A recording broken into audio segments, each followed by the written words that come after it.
Thank you, Karen. Thank you, RB. Diyos maray na hapon po sa Tuya Gabos. As in, Happy Fiesta, Tabaco City. Yaong po din man ang sa kuyang inspirasyon. Bakosan na po ikapading Ray ang may inspirasyon. Ang sa kuyang Agamulak, si Ramon Luistro. Asin ang sa kuya pong duwang chikiting, si Julia, asin si Joaquin. Na maawat ko po, mahiling ninda ang galing ng mga estudyante digdi po sa Tabaco City.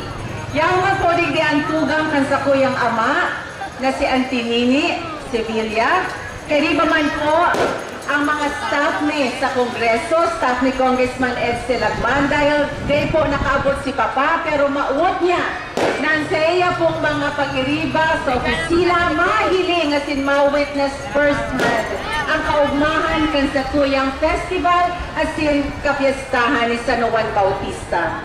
Yaw nga po digdi si Doc Nick, ang sa kuyang tugang, na dyan man po sa magiging horado o judge sa Satuyang Mutya ng Tabakla 2008. Kaya riba man po sa iyang inspirasyon na si Dr. Tess. Okay. Mga tugang, halipot man sa nasa kuyang mensahe. Taram ko, mainit na. Kaya gusto tang magkairiling na sa kuyang mga partisipantes.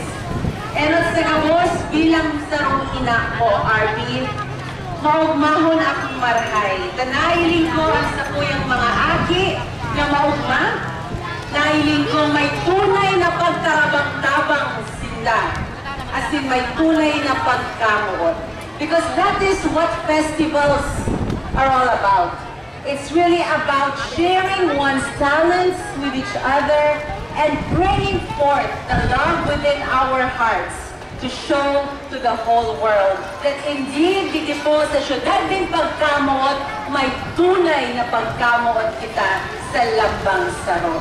Happy Fiesta! Dakulang pa sa ko yung pasasalamat kay Kagawad Ronel, as in kay Vice, for chairing and co-chairing this activity. Sa Gabos po na yaon digdi, maugmahon po ang satuyang kapistahan, ang satuyang festival.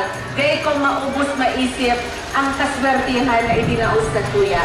Nahiling po ang satuyang pagal ka mahal na Diyos, kaya biniyayaan kita kimagayon na panahon. Sa Gabos po, sa Giraray, sit back, relax, and watch the talent of our children in Tabaco City. Diyos maray na hapon, Diyos mabalos po. Salamat sa magayon.